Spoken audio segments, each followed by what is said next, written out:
Today we look at something new here. This is the Simgot EW300. Now I don't think you can see what's written on the box, but on general this is entry level IEM. It is about 60 to 70 USD, and it comes with 3 drivers, mainly one dynamic driver, one planar magnetic, and then one PZT driver itself. Together, these 3 drivers power this particular earphone. Now, one thing to note that this is not a 3-way IEM. It is actually some sort of a combined with an acoustic chamber to actually control all the 3 drivers. So this is not like the usual high-end IEMs where you have a crossover inside. So they are all powering the 3 drivers and they are all doing their things, but they use some acoustic measures to actually dampen or absorb or make the sound that you will hear in the end. So without wasting time, let's unbox this, and then after that give a quick impression, and let me measure it too. I just want to see how it actually performs.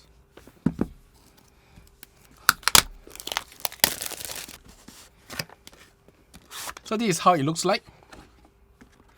Inside the box, this is the IEMs as usual.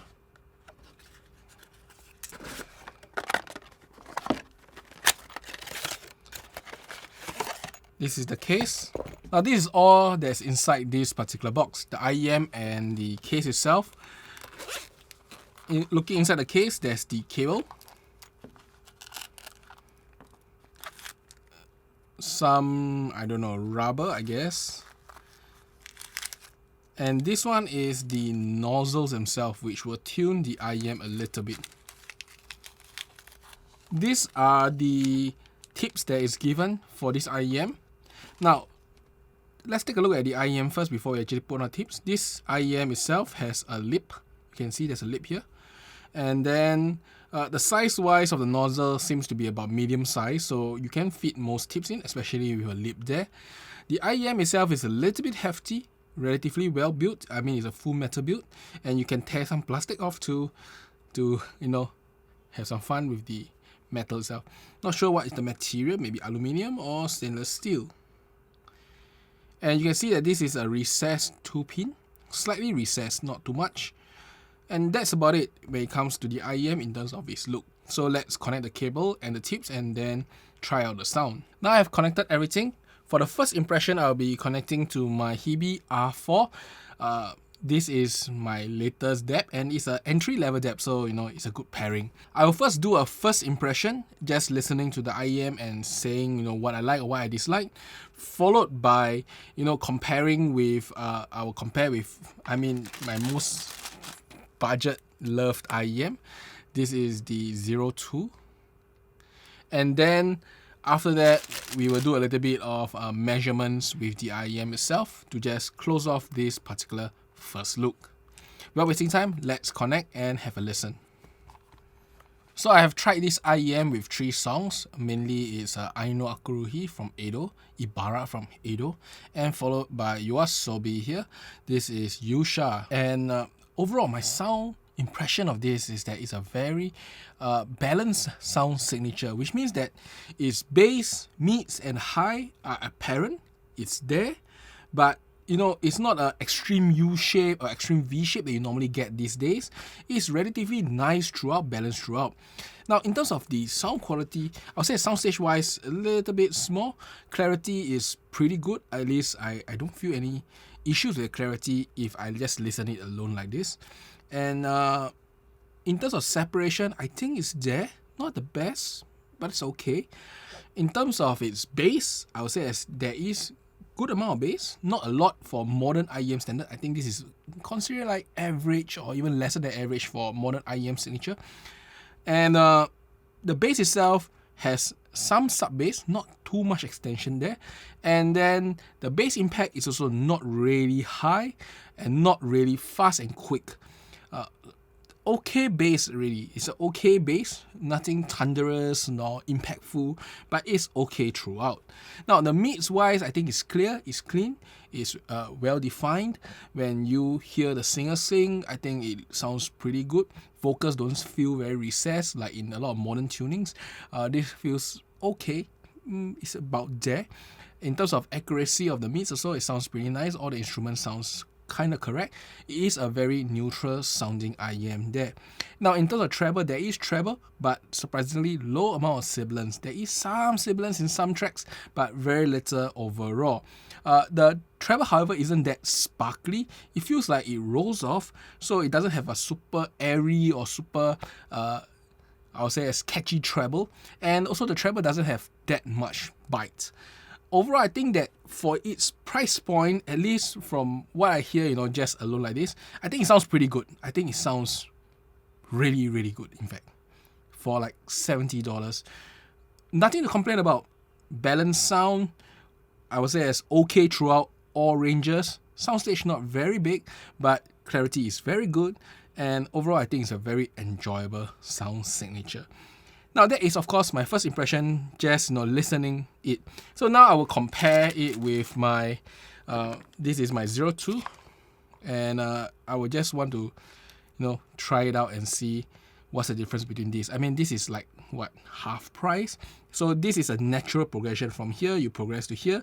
It's a natural progression if you are upgrading your IEM. So I'm excited to see whether is there a good upgrade to this.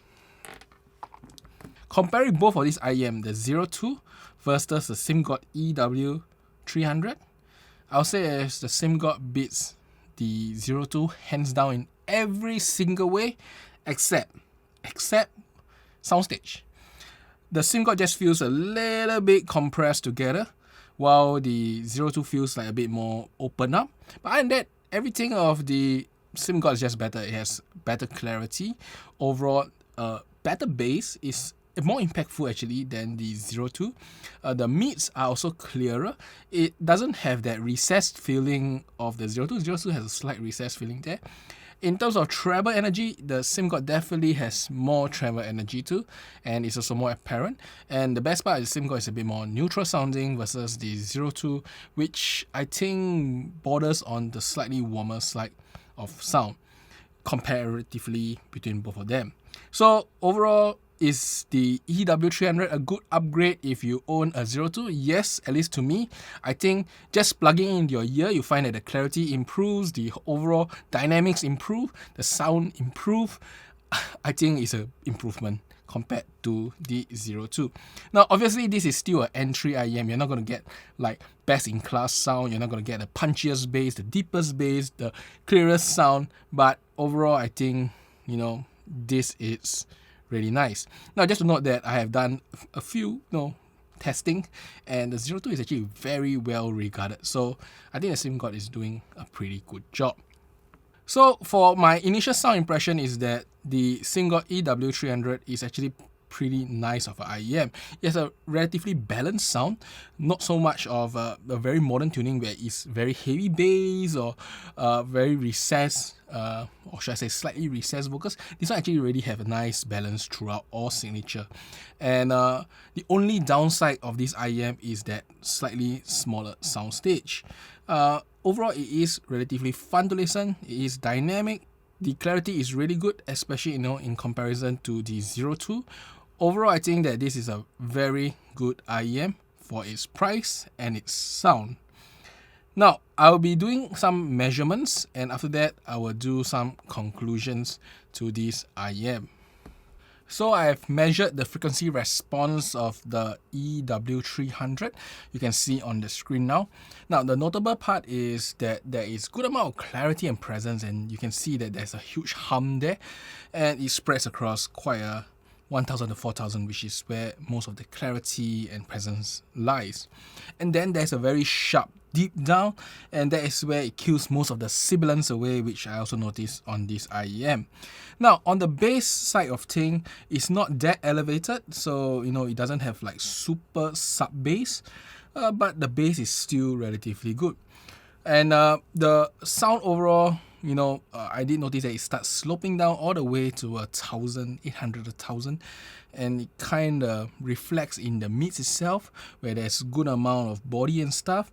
But I don't find it any, I'll say, as special there, right? So the only notable one, as I said just now, is the clarity is really good, and overall the balance of sound is really nice. Now, above 8,000 things don't get very accurate with this kind of coupler, so just take it as info there.